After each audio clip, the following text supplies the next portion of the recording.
ভাই, আর না হয়তো তোমার বদামল লেখা হয়। দুইটা কারণে কলম চলে। আমার বেতবাড়ি মাসিরা আল্লাহ কয় ডায়েরি বন্ধ কর, খাতা বন্ধ কর। ওই ফেরেশতাগুলো কান্দে আর কয় আল্লাহ, যেই দিন থেকে ডিউটি পালন করতে দিছো ওই দিন থেকে ডিউটি পালন করে কোনোদিন বন্ধ করতে বলো নাই।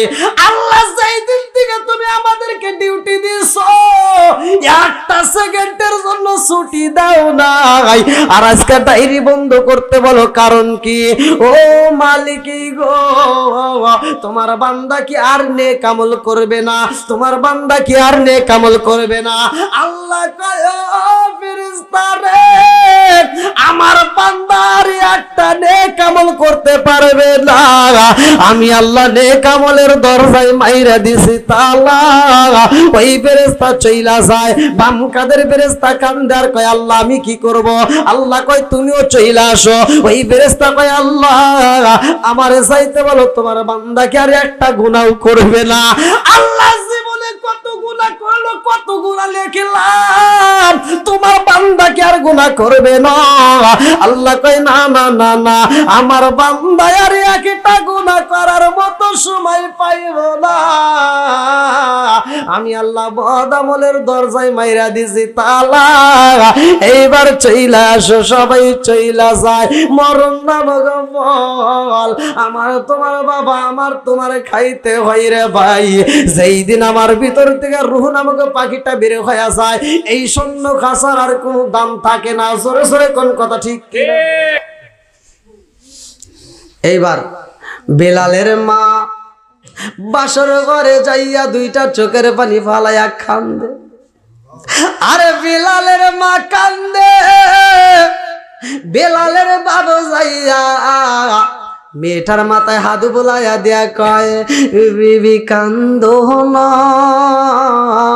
আমি এটা ভালো কইরাই জানি তোমার বিয়া করার মতো আমার ক্ষমতা নাই। ও বিবি, আমি তোমার বিয়া করবো এমন ক্ষমতা আমার নাই। তোমার মতো সুন্দরী মেয়ের বিয়া করা যাবে না। তোমার মতো মেয়ের আমি পাইছি। ও বিবি রে, আমি তোমারে কেন বিয়া করছি জানো নি?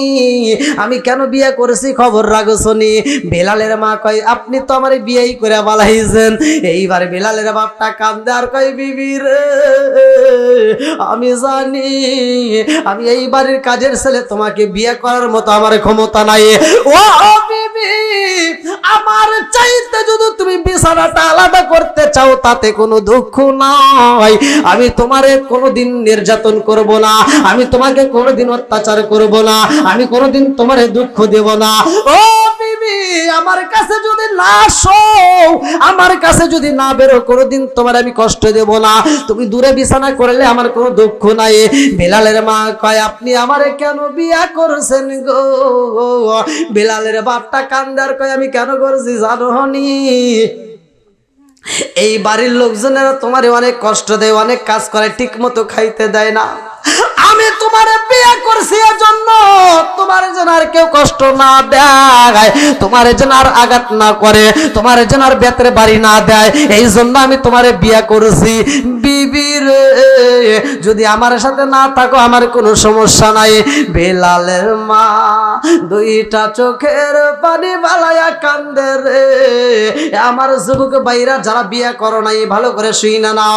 যখন তুমি বাসর ঘরে যাইবা, যখন তুমি বাসর ঘরে যাইবা, ওই বাসর ঘরে যাইয়া এমন একটা আমল আছে, এই স্বামী স্ত্রী যাইয়া 2 রাকাত নামাজ পড়বা। যেই যাই নামাজের মুসাল্লায় 2 রাকাত নামাজ পড়বা রে ভাই, ওই মুহূর্তে তোমার বিবিটারে তুমি আদর করবা। আরে তোমার বিবির কপালে একটা চুমা দিয়া ওড়নাটা খুলিয়া মাথার চুলটা বাইর কইরা রে ভাই। এই কোরআনুল কারীমের ভিতরে এমন একটা সূরা আছে, ওই সূরাটা পড়া যদি একটা ফু দিতে পারো রে বন্ধু, সারা জীবন তোমার স্ত্রী তোমার মনের মতো করে আদর করবে। জীবনে তোমাকে ব্যতীত অন্য কোনো পুরুষের প্রেমে পাগল হইব না। যদি আমলটা করতে পারো জীবনটা আলোকিত হয়ে যাইব। আমার মুরব্বী বাবাজিরা গো, তোমাদের আমল রয়ে গেছে। যারা যারা বিয়ে করছো এমন একটা আমল আমল রয়ে গেছে।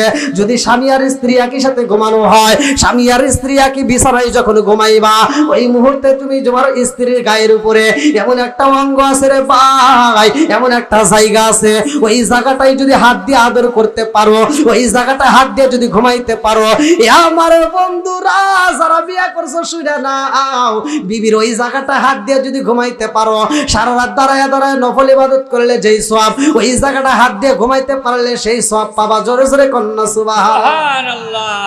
আরে বিলালের মায়ের বিয়ে হয়েছে, বিলালের মা কান্দার কয় স্বামী গো,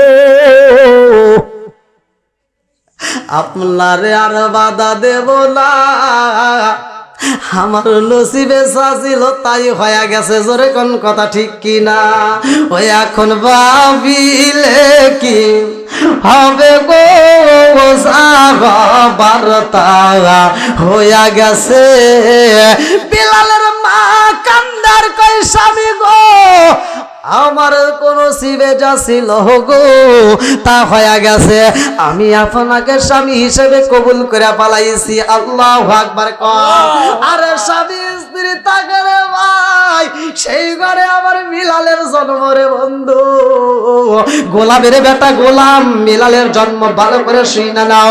এইবার বিলাল যখন জন্ম নিছে রে ভাই, কিছুদিন পরে বিলালের বাপটা মারা যায়। বিলালের বাপ যখন মারা যায়, বিলালের মায়ের উপর অত্যাচার করা হয় রে ভাই। বিলালের মাটা কিছুদিন পর অসুস্থ হয়ে যায়।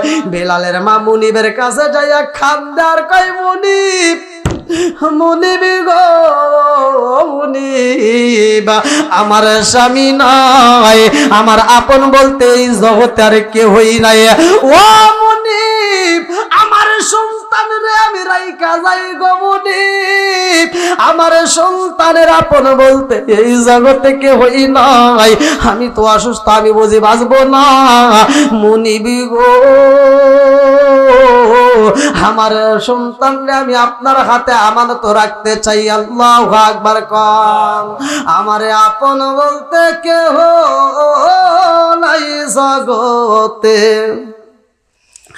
আমার এমন কোন বান্ধব নাই কার কাছে যায় রে প্রাণ জোড়াই, আমার এমন কোন বান্ধব নাই কার কাছে যায় রে প্রাণ জোড়াই, যে মায়া মায় ভালোবাসে তারে গিয়া কোথায় পাই, কার কাছে যায় রে প্রাণ জোড়াই, আমার এমন কোন বান্ধব নাই কার কাছে যায় রে প্রাণ জোড়াই, আমার এমন কোন বান্ধব নাই কার কাছে যায় রে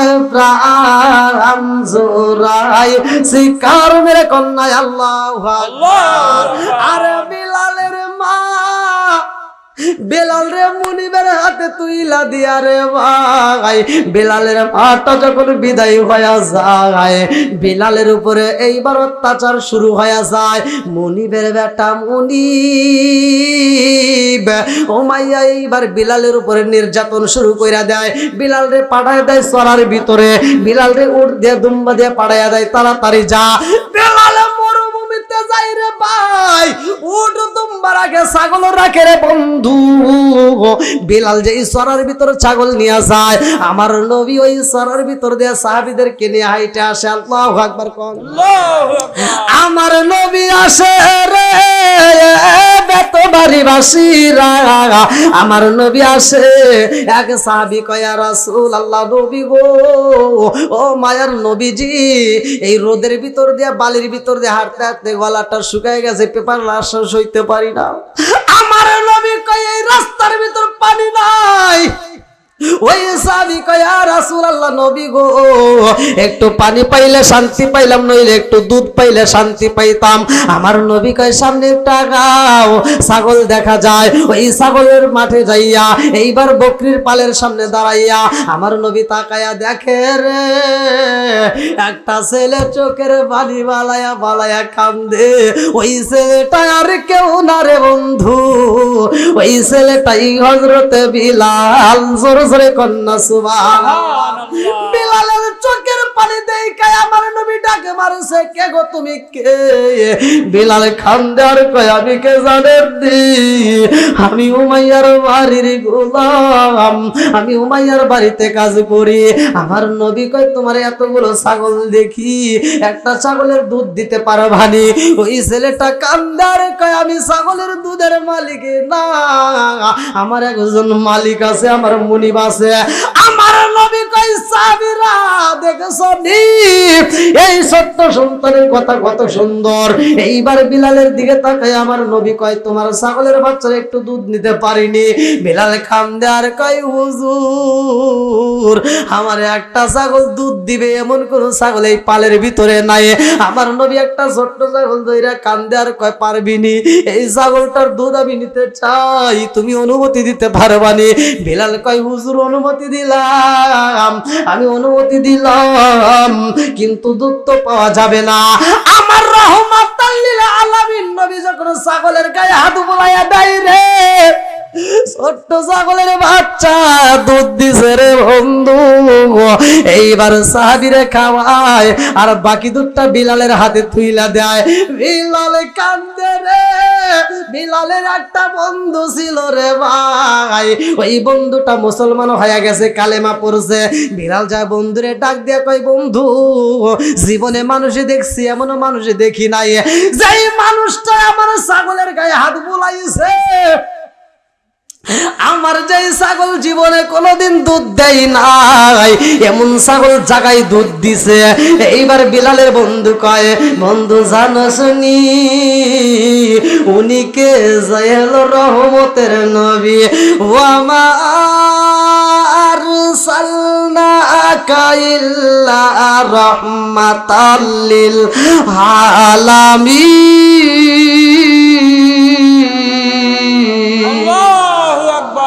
উনি হইল রহমতের নবী। ও বন্ধু জানো শুনি আমি ওই নবীর প্রেমে পাগল হইয়া কালেমা পইরা আমি এখন শান্তিতে আছি। বিলালে কান্দে আর কয় বন্ধু রে এত জ্বালা সহ্য করতে পারি না রে বন্ধু, আমারে খাইতে দেয় না, আমারে পড়তে দেয় না, ঠিক মতো ঘুমাইতে দেয় না। ও বন্ধু পারবি নি, পারবি নি ওই মানুষটার দরবারে নিতে পারবি নি যার চেহারার দিকে তাকাইলে ক্ষুধা লাগে না? জোর জোরে কন্যা সুবহানাল্লাহ। এইবারে বিলাল রওনা দিছে রে ভাই আমার নবীর দরবারে যায়। বিলালে কান্দে রে, বিলাল আমার নবীর দিকে তাকাইছে, আমার নবীও তাকাইছে। আল্লাহু আকবার কোন। এ বাজান রে গোলামবা একটা ঘটনা আমি সংক্ষিপ্ত করে বইলা যাই। আমার নবীর কাছে বিলাল যখন কালেমা পড়ছে আমার নবীর কাছে বিলাল কান্দে রে ভাই। আমার নবী শিক্ষা দিয়া যায় বিলাল পড়বা লা ইলাহা ইল্লাল্লাহু মুহাম্মাদুর রাসূলুল্লাহ সাল্লাল্লাহু আলাইহি ওয়াসাল্লাম। বিলাল কান্দে আর কয় হুজুর আমি যেই ঘরের ভিতরে থাকি গো নবী ওই ঘরের ভিতর রাখা হয় উট, ওই ঘরের ভিতর রাখা হয় দুম্বা, ওই ঘরের ভিতর রাখা হয় ছাগল। ইয়া রাসূলুল্লাহ নবী গো ওই ঘরের ভিতর উট দুম্বা গুলো পায়খানা প্রস্রাব করে, ওই ঘরের ভিতর আমি কেমনে জিকির করব? আমার নবী কয় ও বিলাল যখন তুমি উট দুম্বা গুলো ঘরের ভিতর ঢুকাইবারে বিলাল ওই মুহূর্তে উটের কানে কানে বইলা দিবা, দুম্বার কানে কানে বইলা দিবা ও উট দুম্বারা শুই না নাও আমার রহমাতাল লিল আলামিন নবী বইলা দিছে রে যতক্ষণ পর্যন্ত এই ঘরের ভিতর থাকবা ততক্ষণ পর্যন্ত কোনো প্রস্রাব পায়খানা করা যাবে না। জোরে জোরে কন্যা সুবহানাল্লাহ।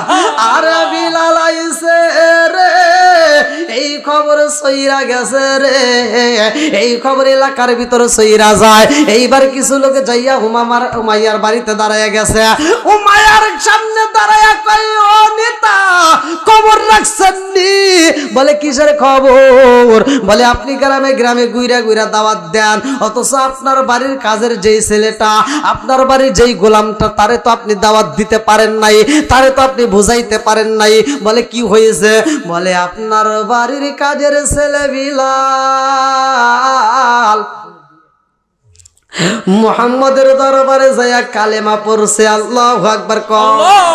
এইবার উমাইয়া কয়, হইতে পারে না রে, হইতে পারে না। দেখে আমি যাইতে চাই, আমি বেলালের সাথে কথা বলতে চাই। এইবার মনিবাইশা কয়, বিলাল কি শুনলাম, তুমি কিনা কালেমা পড়ছো? এই গোলামের বেটা গোলাম, কেন কালেমা পড়ছোস? তুই কালেমা পড়ছস সত্য নাকি মিথ্যা? এইবার বিলাল কয়, মুনিবের বেটা মুনিব, সকালবেলা যেমন সূর্য আলো দেয়, যেমন সত্য আমি কালেমা পড়ছি এটাও সত্য। জোরে জোরে কন্যা সুবহানাল্লাহ। এইবার উমাইয়া কয়, বিলাল রে, ও বিলাল, আবার আমার সামনে দাঁড়ায় দাঁড়ায় কথা বলতেছো, সেটা তো হতে পারে না। ও বিলাল, তুই আমার সামনে দাঁড়ায় কেন কথা বললি?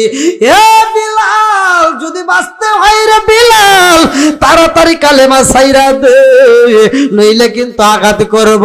বিলাল কয়, মুনিব, আমি এমন কালেমা পড়ছি গো মুনিব। ও মুনিব, আপনি যদি ওই নবীর দরবারে একবার যাইতে পারেন গো, নবীর দরবারে একবার যদি কালেমা পড়তে পারেন মুনিব, আপনি জীবন দিতে পারবেন, তবুও কালেমা ছাড়তে পারবেন না। জোরে জোরে কন্যা সুবহানাল্লাহ। মুনিব কইতাছে, এই তুই এবার আমারে যাইতে বলতেছস? এই কে কোথায় আছস? তাড়াতাড়ি যে আমার চাবুক নিয়ে আয়। এইবার বিলালের সামনে চাবুকটা নিয়ে এরকম ভাবে নাড়াইতে স্যার বলতেছে, বিলাল চিনছস? এখনো সময় আছে রে বিলাল, কালেমা ছাইরা দে। বিলাল কয়, মুনিবি গো মুনিব, আমি যেই কালেমা পড়েছি গো মুনিব, এই কালেমা ছাড়তে পারবো না। ও মুনিব, আপনি যদি আমার চাবু দিয়ে আঘাত করেন আমার তাতে কোনো দুঃখ নাই, কিন্তু কালেমা ছাড়তে পারবো না। এই কথা বলা মাত্র উমাইয়া বিলালের গায়ে আঘাত শুরু কইরা দিছে রে। বিলাল রে এত কষ্ট দেয় রে বন্ধু, বিলাল রে এত জ্বালা দেয়, বিলাল রে এত কষ্ট দেয়, বিলাল তারপরেও কালেমা ছাড়ে না। বিলাল দুইটা চোখের পানি পালায়া কান্নার কই, মুনিব আমার গায়ে যত আঘাত করেন তাতে কোনো দুঃখ নাই গো মুনিব, কালেমা ছাড়তে পারবো না। মুনিবি গো, এই কালেমার ভিতরে এত মজা রে মুনিব, এই কালেমা ছাড়া যাবে না। জোরে জোরে কন্যা সুবহানাল্লাহ। কান্দিয়া তোরে বেলাল হইয়া গেলে দেওয়ানা, আমরা নবীর বিচ্ছেদ সইতে যে পারি না, আমরা নবীর বিচ্ছেদ সইতে যে পারি না। কান্দিয়া তোরে বেলাল হইয়া গেলেন দেওয়ানা, আমরা নবীর বিচ্ছেদ সইতে যে পারি না, আমরা নবীর বিচ্ছেদ সইতে যে পারি পারি না। বেলাল কান্দে আর কয় মুনিব আমার যত কষ্ট দেন না কেন আমি কালেমা ছাড়তে পারবো না। এইবার মুনিব কয় কে কোথায় আসো সরে তাড়াতাড়ি আয়, বেলালের গলায় রশি লাগায়া দে, বেলালের গলায় রশি লাগায়া দে। বেলালের গলায় যখন রশি মাইরা দিছে গো, বেলালের গায়ে রশি লাগায়া টানা শুরু করে দিছে। আল্লাহু আকবার কও। বেলালের রশির নিচে পয়রা পড়ে লা ইলাহা ইল্লাল্লাহু মুহাম্মাদুর রাসূলুল্লাহ সাল্লাল্লাহু